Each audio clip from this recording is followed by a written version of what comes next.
അതോടൊപ്പം തന്നെ ട്രേഡ് ബോഡികളുമായിട്ടും അസോസിയേഷനുകളുമായിട്ടും ഒക്കെ ബന്ധപ്പെട്ട് നമ്മുടേതായിട്ടുള്ള ഒരു സുസ്ഥിരത ഉള്ള ഒരു പ്രോഡക്റ്റ് ഡെവലപ്മെന്റ്, നമ്മുടെ ഒരു ബ്രാൻഡ് ഡെവലപ്മെന്റ്, ഇത്തരത്തിലുള്ള കമ്പനികളുമായി ബന്ധപ്പെട്ട് നമ്മുടെ ബ്രാൻഡ് എസ്റ്റാബ്ലിഷ് ചെയ്യുമ്പോൾ ആ ബ്രാൻഡിന്റെ വാല്യൂ കൂടിക്കൊണ്ടിരിക്കും. നിങ്ങൾ തന്നെ ശ്രദ്ധിച്ചിട്ടുണ്ടാവും, പാക്കറ്റുകളിൽ അത് നിർബന്ധമായും ചെയ്യേണ്ടതാണ്. FSSAI അടിച്ചിട്ടുണ്ട്, ISI അടിച്ചിട്ടുണ്ട്.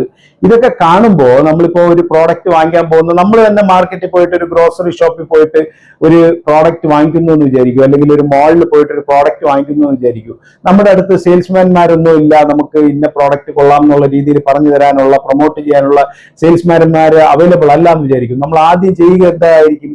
നമ്മൾ നോക്കുന്നത് അതിൻ്റെ ISI ബ്രാൻഡ് ഉണ്ടോ, FSSAI ഉണ്ടോ, ഇത്തരത്തിലുള്ള കാര്യങ്ങൾ നമ്മുടെ പ്രോഡക്റ്റിന്റെ ഗുണനിലവാരം ഉറപ്പാക്കുക എന്നുള്ളതാണ്. അത്തരം കാര്യങ്ങൾ ചെയ്യുന്നത് വഴി നമുക്ക് നമ്മുടെ ബയറിനെ നമുക്ക് വിശ്വാസത്തിലെടുക്കാൻ വളരെ പ്രയോജനപ്പെടും. അപ്പോൾ ഇത്തരത്തിലുള്ള സർട്ടിഫിക്കേഷൻസ് ഒക്കെ ഉള്ള ഒരു പ്രോഡക്റ്റ് ആകുമ്പോൾ ഇത് സാമാന്യം തരക്കേടില്ലാത്തതായിരിക്കും, നമ്മുടെ ശരീരത്തിന് കുഴപ്പമൊന്നും ഉണ്ടാവത്തില്ല. കാരണം നമ്മൾ ഇന്ത്യയിൽ കൂടുതലും ഫുഡ് പ്രോഡക്ട്സ് ആണ്, നമ്മൾ ഇന്ത്യ ലോകത്തിന്റെ ഡൈനിങ് ടേബിൾ ആണെന്ന് നമുക്ക് പറയാം. ഫുഡ് പ്രോഡക്ട്സ് ആണ് കൂടുതലും നമ്മുടെ രാജ്യം കയറ്റുമതി ചെയ്യുന്നത്.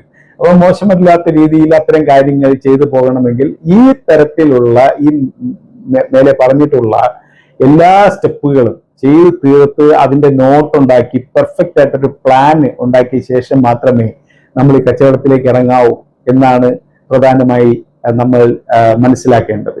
ഇതിൽ പ്ലാനിന്റെ കാര്യം പറയുമ്പോൾ നമുക്ക് തന്നെ അറിയാം, നമ്മളൊരു വീട് വെക്കുന്ന ഒരു ചെറിയ ഉദാഹരണം പറയാം. നമ്മളൊരു വീട് വെക്കുകയാണെന്ന് വിചാരിക്കും. വീട് വെക്കുന്ന സമയത്ത് നമുക്ക് പ്ലാൻ ഇല്ലാതെ തന്നെ ഒരു പണിക്കാരെ കൊണ്ടുവന്നിട്ട്, ഒരു മേസനെ കൊണ്ടുവന്നിട്ട് നമുക്ക് ഇങ്ങനെ കെട്ടുക അങ്ങനെ കെട്ടെന്ന് പറഞ്ഞിട്ട് ഒരു മതിൽ കെട്ടി തുടങ്ങി കഴിയുമ്പോൾ കുറച്ച് സമയം കഴിയുമ്പോൾ നമുക്ക് മനസ്സിലാവും, അയ്യോ ഇവിടെ ഇത്ര സ്ഥലം തികയില്ലല്ലോ, അല്ലെങ്കിൽ ഇവിടെ ഇങ്ങനെ കാർ ഇട്ടാൽ ഡോറ് തുറക്കാൻ പറ്റില്ലല്ലോ, കാറിന്റെ വീതിയല്ലേ ഉള്ളൂ എന്നൊക്കെ നമുക്ക് തോന്നുകയാണെങ്കിൽ നമുക്ക് വേണമെങ്കിൽ അത് ഇടിച്ചിട്ട് കുറച്ച് സ്ഥലം ഇടിച്ചു കഴിഞ്ഞിട്ട് വീണ്ടും പണിയാം. ഇത്തരത്തിലുള്ള അധിക ചെലവ് അതിൻ്റെ അകത്ത് വന്നുകൊണ്ടേയിരിക്കും നമ്മൾ പ്ലാനിങ് ഇല്ലാതെ ചെയ്യുമ്പോൾ. അതേസമയം നമ്മൾ എന്താ ചെയ്യുക? ആദ്യം ഒരു ആർക്കിടെക്റ്റുമായിട്ടോ അല്ലെങ്കിൽ ഒരു സിവിൽ എഞ്ചിനീയറുമായിട്ടോ ഇരുന്നിട്ട് നമ്മൾ എനിക്കൊരു വീട് വേണം, ഇന്നതാണ് പ്ലോട്ട്, ഇന്നതാണ് അളവ്, ഇവിടെയാണ് ഇതിന്റെ വഴി വന്ന് ചേരുന്നത്, ഇവിടെ വഴിയുള്ള സ്ഥലത്ത് നമുക്ക് കാർ ഷെഡൊക്കെ ഉണ്ടാക്കാൻ പറ്റുള്ളൂ. അങ്ങനെയുള്ള കാര്യങ്ങളെല്ലാം ഡിസ്കസ് ചെയ്തുകൊണ്ട് ഓരോ കാര്യങ്ങൾക്കും ഒരു പടിക്ക് ഇത്ര വീതി വേണം എങ്കിൽ മാത്രമേ കുറച്ച് നല്ല ഹൈറ്റുള്ള ആൾക്കാരാണെങ്കിൽ വലിയ കാലുള്ള ആൾക്കാരുടെ കാല് പോലും തട്ടാതെ അതിൻ്റെ നിൽക്കുകയുള്ളൂ. അല്ലെങ്കിൽ മുകളിൽ നമ്മുടെ റൂഫിന് ഇത്ര ഹൈറ്റ് ഉണ്ടെങ്കിൽ മാത്രമേ ഒരു എയർ സർക്കുലേഷൻ നടക്കുകയുള്ളൂ. അല്ലെങ്കിൽ നമ്മുടെ വാതിലിന് ഇത്ര ഹൈറ്റ് ഉണ്ടെങ്കിൽ മാത്രമേ ഒരാൾക്ക് കുനിയാതെ നമുക്ക് നല്ല സ്റ്റഡി ആയിട്ട് അകത്തോട്ട് കയറി വരാൻ പറ്റുള്ളൂ.